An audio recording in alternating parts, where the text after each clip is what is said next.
Hi, I'm Mara Webster with In Creative Company, and thank you so much for tuning into one of our talks today. I'm so thrilled today to be joined by the fantastic Seth Meyers to talk all about Late Night with Seth Meyers. And obviously, over the last year, every single show has had to pivot and completely reimagine what they do. But I actually want to talk about the way in which you were already doing that, because, when you first took over the show, there were elements like leaning more heavily into politics, sitting behind the desk, a closer look becoming more of a function of the show. And so you've always been very malleable in thinking about format and your voice on the show.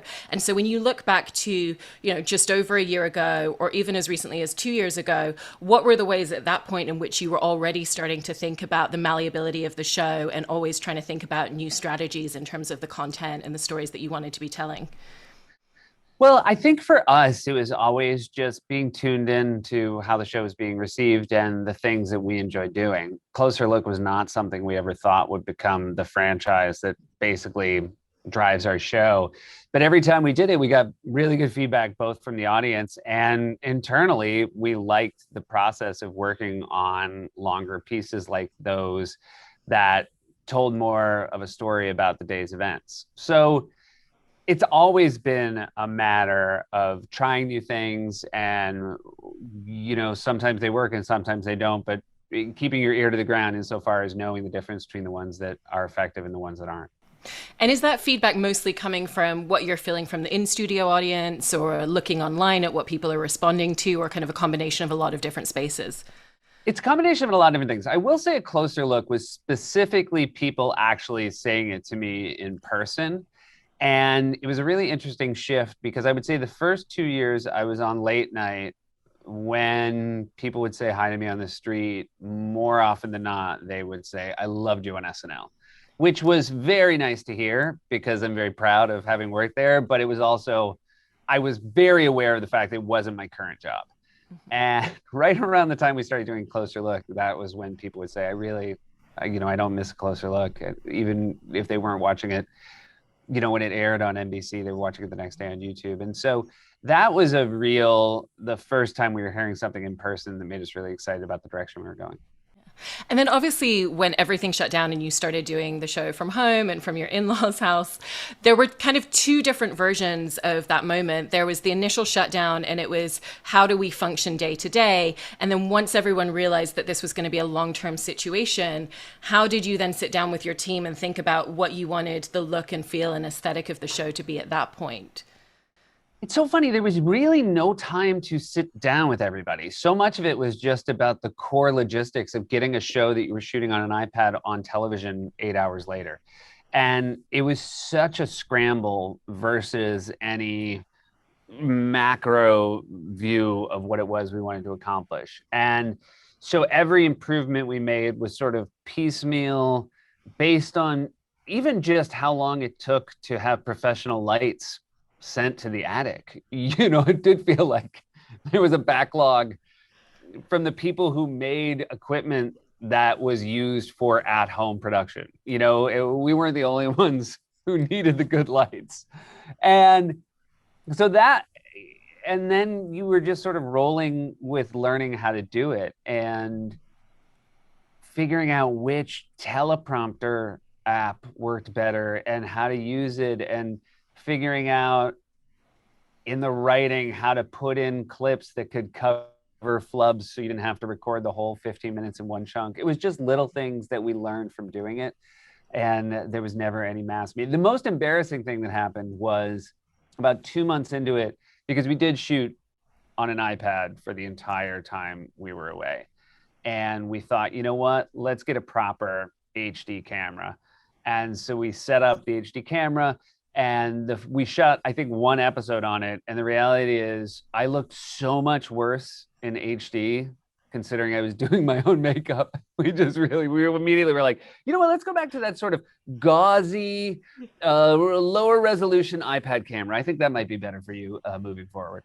So, sometimes we just hit a ceiling of how much we can improve the show. And to be honest, it was liberating once we realized, okay, you know what, this is going to be the tech while we're gone, and eventually we'll go back in the studio. But since this is the tech, let's just concentrate on creative freedom as opposed to technical perfection.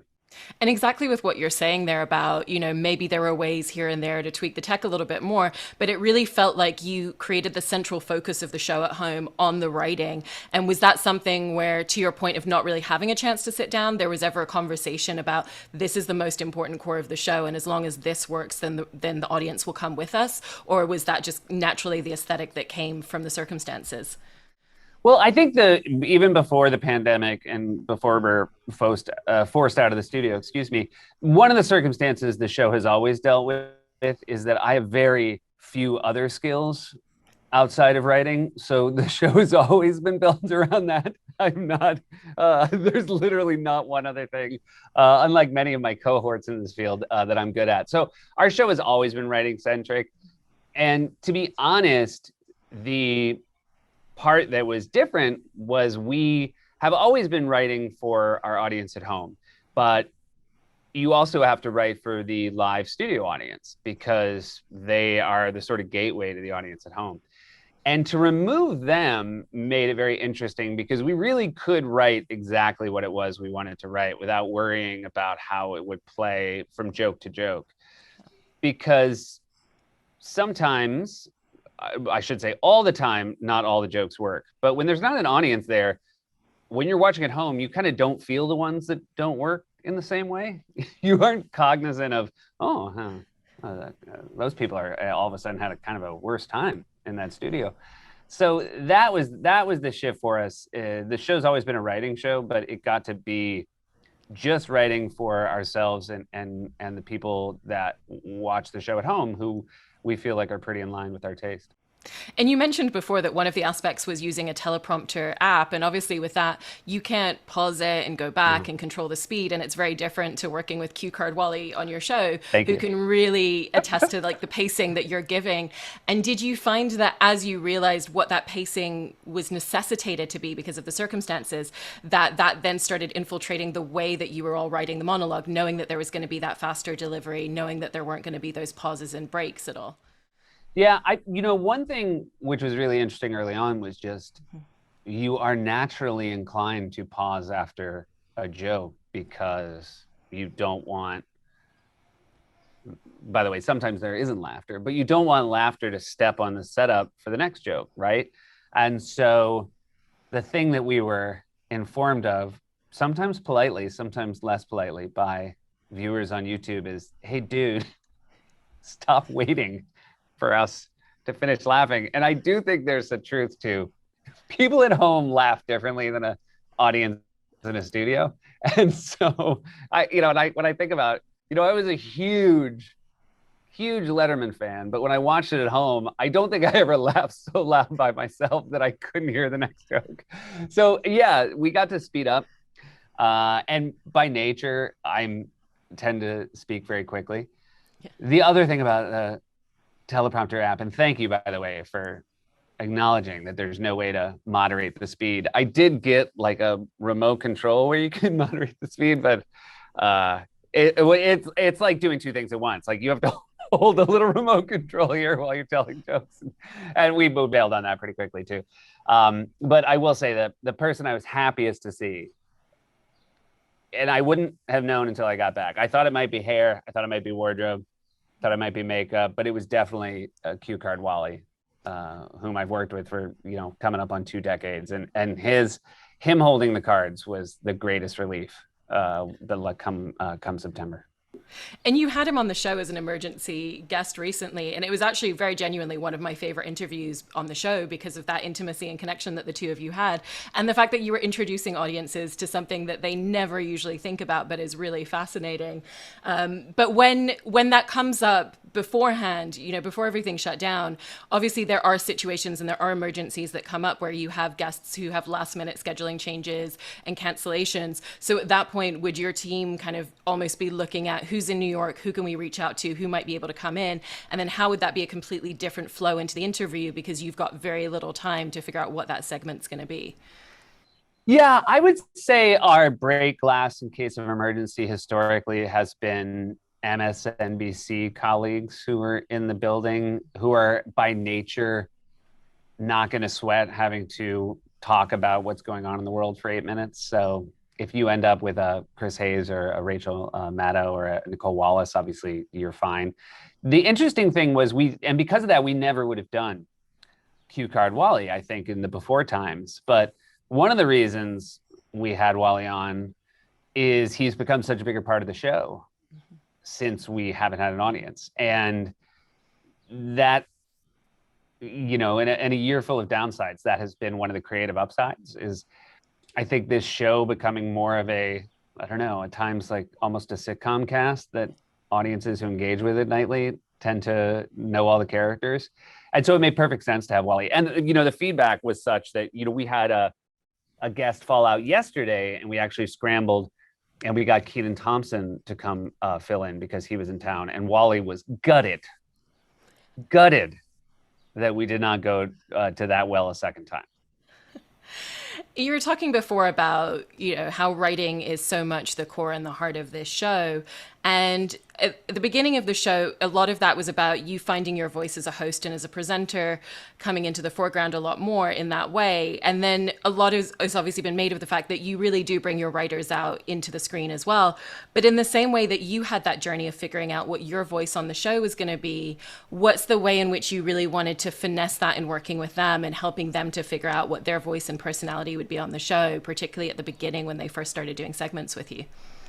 Well, it's interesting because so much of my experience at SNL was incredibly helpful insofar as taking over a job like this. But one thing that is very different is that at SNL, you're even doing Weekend Update, I think I was playing an anchor less than I was being Seth Meyers, which is what I am doing now. And I think what is the most effective way to host a talk show is just be the truest version of yourself. And so when we first started, we had all these really great sketch performers and the idea who were on the writing staff. And the idea was, hey, write characters for yourself the same way that people in the SNL cast would write characters for themselves on Weekend Update. And it just wasn't quite working with the audience in the same way that I should note in their first couple of years, even people like Bill Hader and Kate McKinnon had tough times on Weekend Update. Like the SNL audience has to know you before they trust you. And I was asking a lot of our writers to come out in character. And so ultimately what we found, more through trial and error than from being smart, is that in the same way that the show worked better for me, the closer I was to myself, the same thing happened for our writers. And for a lot of them, for Amber Ruffin and for Jenny Hagel and Karen Chi, the stuff that they've done that's been best received has been when they've just come out as themselves and spoken to their own experiences. And you were talking there about the fact that obviously the show has to be your authentic self. And at the same time, there obviously is a group of writers and producers who are working on segments and working on things that you're going to deliver as Seth Meyers. But at this point in the show, I love the way that Mike Shoemaker literally says that he knows when you're really enjoying a moment in your shoulders, and the fact that he knows the minutia of like what's going on internally that well with you. How has the fact that you have a team that you've been working that closely with for so many years on the show really evolved a lot of that process, particularly as you're figuring out material and they're writing pieces for you? Well, I think in general, we do know each other very deeply at this point. Shoemaker and I are coming up on 20 years of knowing each other as well. And so that is a great comfort, particularly when you're doing the show only for those people who know you very well. I don't mean to be only doing it, but they're the only audience in the studio.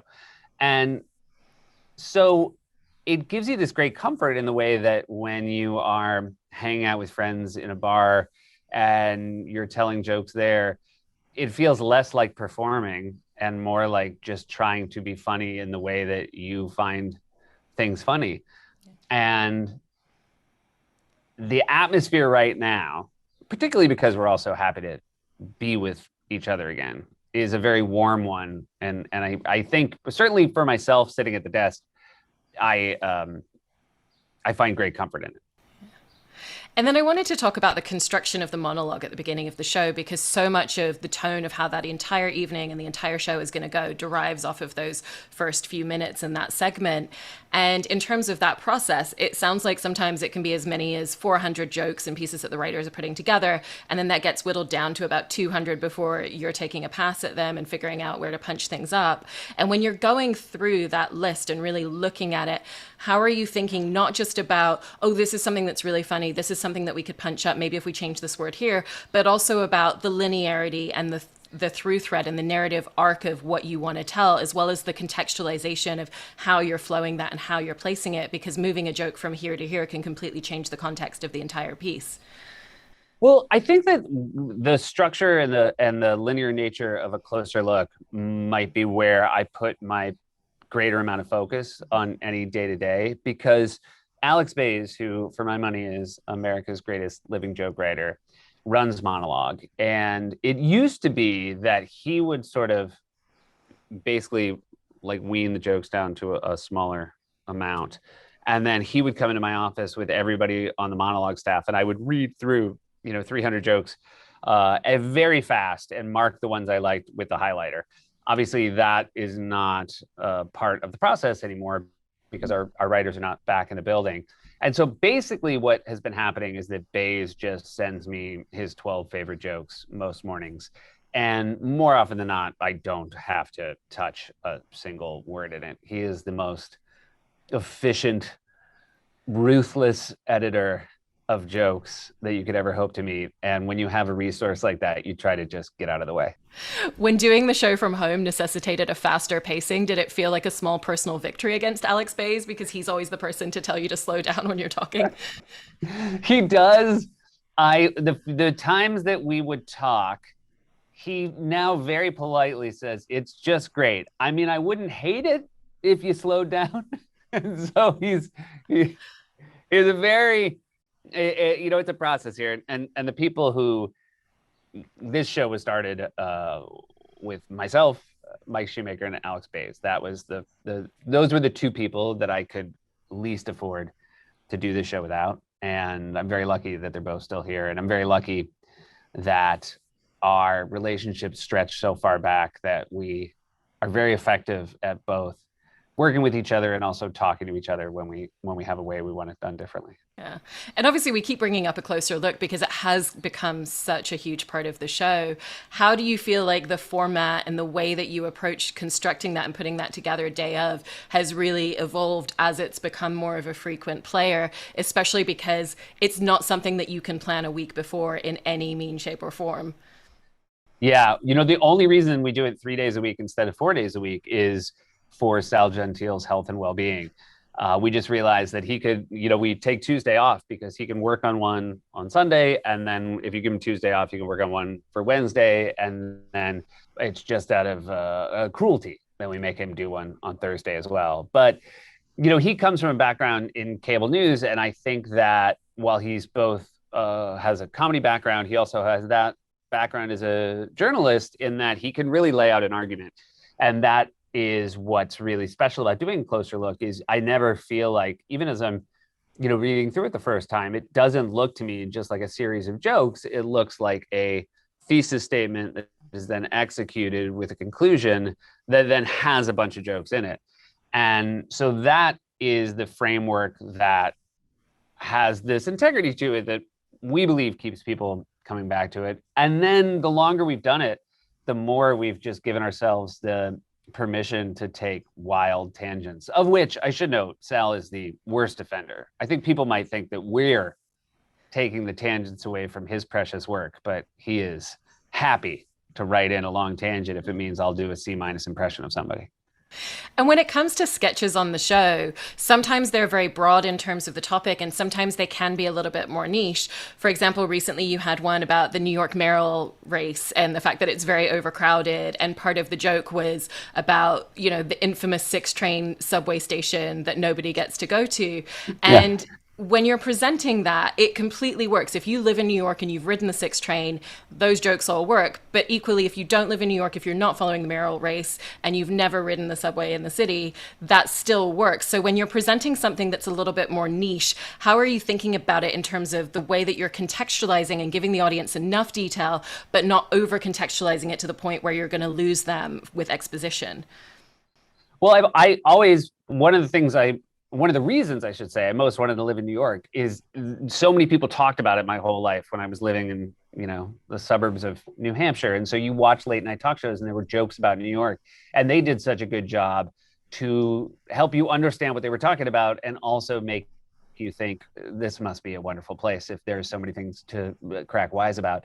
And it's not really, so every Thursday we do a table read where, now virtually, our writers are invited to submit whatever they want. And there's no guidelines. And if we had guidelines, we would never get a sketch like Rebecca Loudhouse for mayor, because I would never say, give me some hyper-specific mayoral ad campaign parody. And yet that's what Ali Horde brought in. And you can just tell when you read something, I've read a lot of sketches over the year, when it has a clear point of view and it executes at every turn like that did, it's just at that point, it's just the logistics of figuring out how to go out and shoot it before they actually elect a mayor. And obviously the audience isn't in studio right now, but is so much the heart and soul of the show and has been for so many years. And when you first come out, when the audience are there, you've talked before about how sometimes you would deliver the same jokes with the same delivery every single night. And how does that give you such a sense of what you're going to get from them, where some of the pacing and some of the jokes might land that evening? Well, so this is, I would come out and say hi to the audience before we started rolling. And I basically just had this boilerplate, 5 real, fairly soft jokes, it should be noted. This wasn't cutting edge, but it did allow me to sort of just set a level. And it wasn't particularly effective in how I would perform the show. I mostly just wanted to know, are they quiet before I started? Because if I know they're quiet, then I'm not beating myself up during, say, a closer look. Now, the downside is sometimes you go out, you tell your boilerplate jokes, they're a red hot audience, and then they get quiet during a closer look, and then you're acutely aware that it's actually your fault and not theirs. But while I really do miss the in-studio audience, and it's like any performer, it's fun to be in front of people. It's been very interesting how much closer I feel with the at-home audience through the process of this year, especially when it was just me and an iPad, being aware that most people who watch the show, it's some version of just them and an iPad. And that it was a very nice part of this year to feel a connection with people you couldn't actually see, because we couldn't actually see people and we desperately missed connection. And when you have the in-studio audience, what's the balance for you in your mind of the connection that's really necessary with them because they are part of the show, and at the same time still thinking about the audience at home and the fact that things might land a little bit differently for them because they're watching it in a different way? Yeah, that's going to be, every part of this has been some positive creatively. I do think like every shift we've had to make has been such a headache on a technical level, and yet I feel at each turn the show has gotten better because of us having to move out of our comfort zone. And it will be weird when an audience comes back, because it is going to be uncomfortable at first, just because it will be such a shift. And I think we will in some way mourn this period of time, because, we hope we never come back to this, right? Like when we go back to an audience, please let them never have to leave again. So it's going to be a weird transition, but I do look forward to the first joke that bombs with an audience full of people, so that I can tell them that would have worked if you weren't here. And obviously, there's always going to be moments that work. There's always going to be moments that don't land the way that you hoped. And when you were on SNL, it was everything's riding on it. We've spent this whole week building up to it, and it's going to be another week before we get to try again. But with this show, if something doesn't quite work the way that you hoped, you can come back the next night and do a whole other show. And so how has that changed your relationship with self-criticism and how you feel when things aren't necessarily landing with the intention that you hoped? Yeah, the thing about SNL is you felt every show that didn't meet your standard, you felt very deeply, especially because it wasn't just the people who worked there. You also put a host through it. And I always felt deeply responsible when we let them down. And the best thing for my own mental health that I figured out doing this show is not to feel the losses as deeply, because as you said, there's, oftentimes there's the next joke you get to tell. That was the other thing about SNL, is if you blew your joke, that might be your only joke in the show. Which for the first 2 years happened to me more often than you would think, or exactly as often as you think if you watch the show. So that part was great. And I remember early on, the first 2 years I did this show, if we had a bad Thursday show, I had a bad weekend. And now I don't think about it like that at all.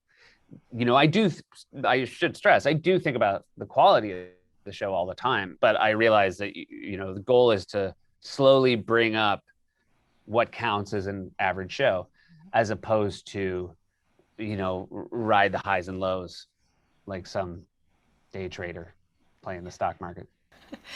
And when you used to be doing rehearsals in front of an audience as well, it would be about 40 people, but that was very much recruited by PAs from in the building. And obviously it's a tourist area. So a lot of times you'd be delivering material to people who may have never even heard of you or the show at all.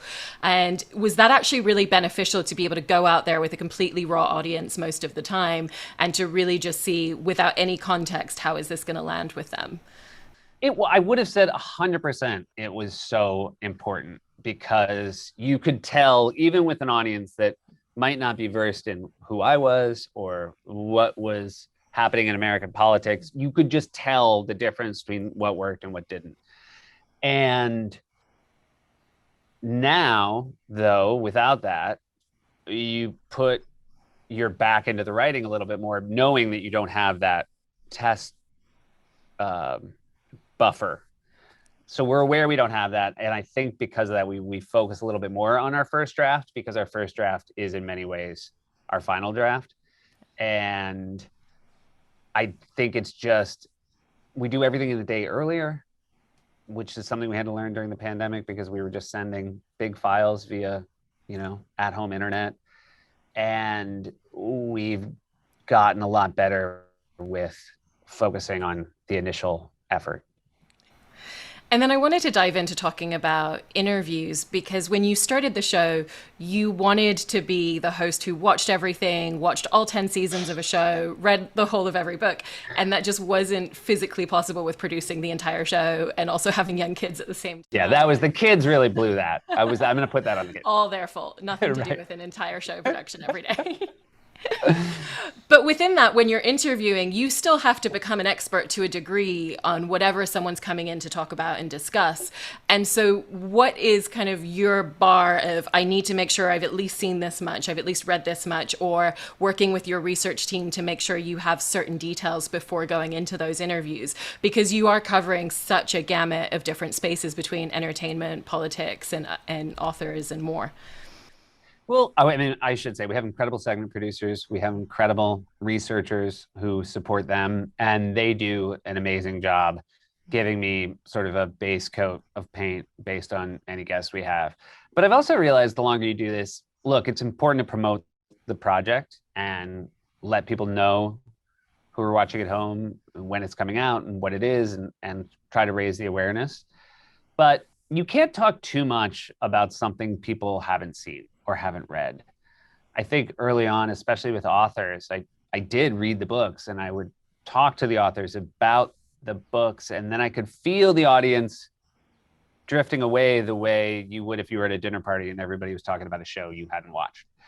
And if you ask questions about things like the writing process, then you feel everybody coming back in.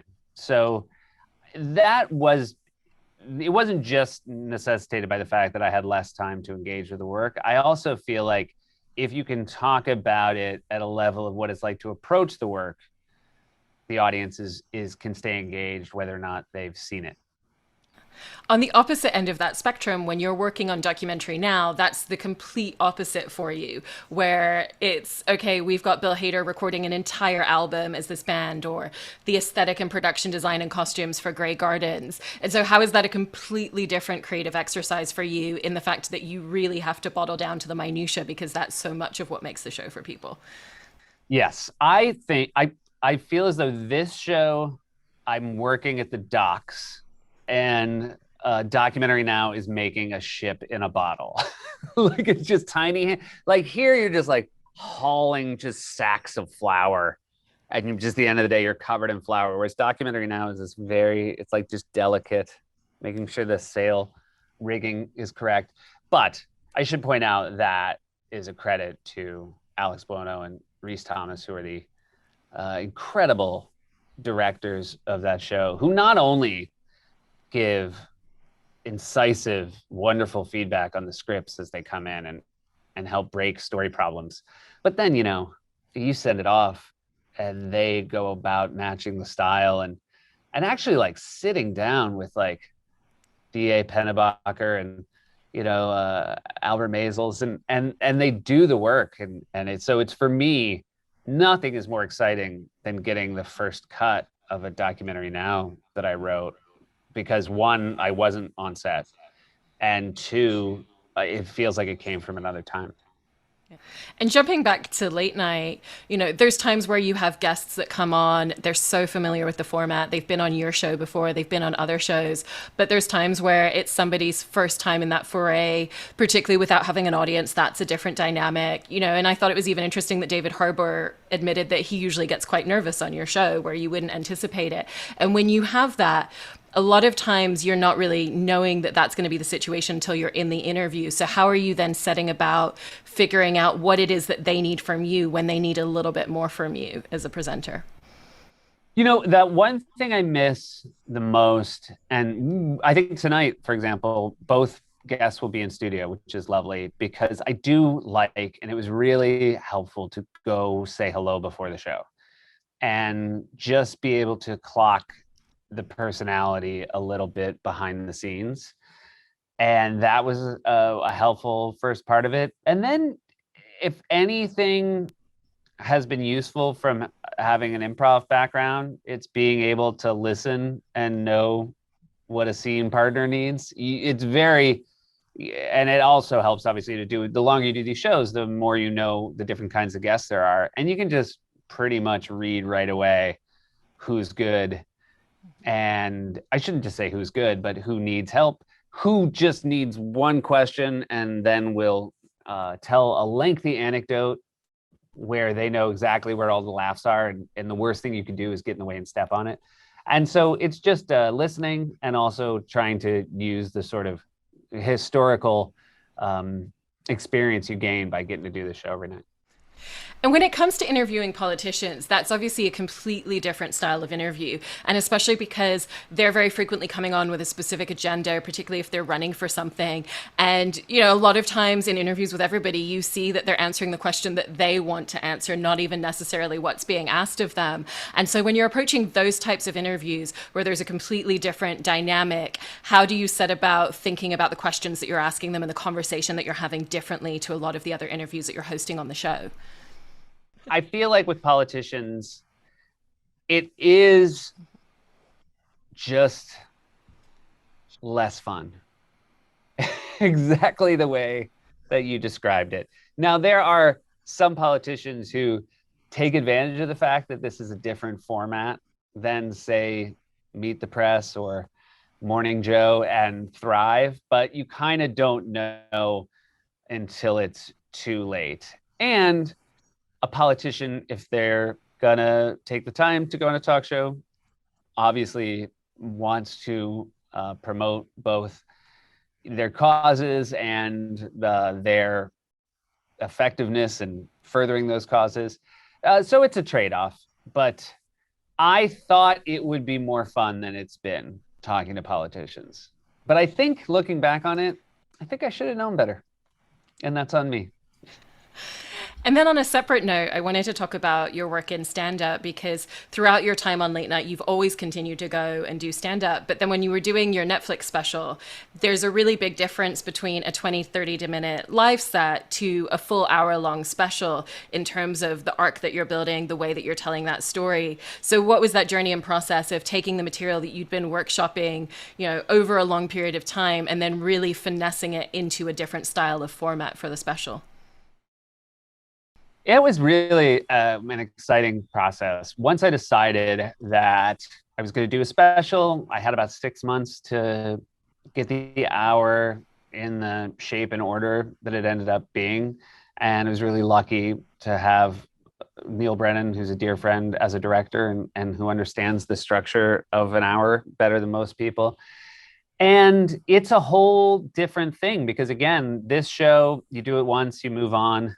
There's an expectation that no one is going to go back and, sit down in front of the TV tonight and say, what we should watch? We should watch a 2015 episode of Late Night. So you do these shows and they're kind of gone forever. Whereas with a stand-up special, there is this sense of you really want to refine it. You really want to make sure it is, can stand the test of time because there's, you want it to be something that maybe 10 years from now, somebody will go back and watch it and enjoy as much as somebody who watched it the week it came out. And when you look back at your show over the last year and all of the things that you had to achieve and accomplish with your team, from working remotely with the writers down to setting up your own lighting and being a one-man production crew in your home, what's the thing that you're proudest of in terms of the way that you were still able to deliver the show and the things that you were able to connect with audiences through? I am proudest of the talking sea captain painting, which was incredibly polarizing with our audience. And for those of you who didn't like it, that's just because you didn't get it and you have bad taste. And I don't want to make this a fight, but I think it's worth revisiting it. Maybe you were just having a bad summer and your heart wasn't open to new ideas, but that was breakthrough. That was a breakthrough piece of television, as long as you'd never seen Pee-wee's Playhouse, which is definitely what we were ripping off. No, I don't. I mean, I mostly, this year has allowed our show to be the show we most want it to be. And I don't think we knew that until we got to live through this year. But as we talk today, I've never felt more comfortable going out and doing the show than I do today. And I feel incredibly lucky that we've been able to find our way there. Well, one of the things that I love so much in watching your show is kind of jumping back to the beginning of our conversation, that there is always, a shift and change and evolution, that it is always growing and it is always, getting tightened up even further, even when you think that's not even possible. And so what you've been able to accomplish, especially the last year, has been really phenomenal to watch as a viewer. And thank you so much for sharing all of this with us, Seth. Thank you. This was a wonderful time spent. I really appreciate it.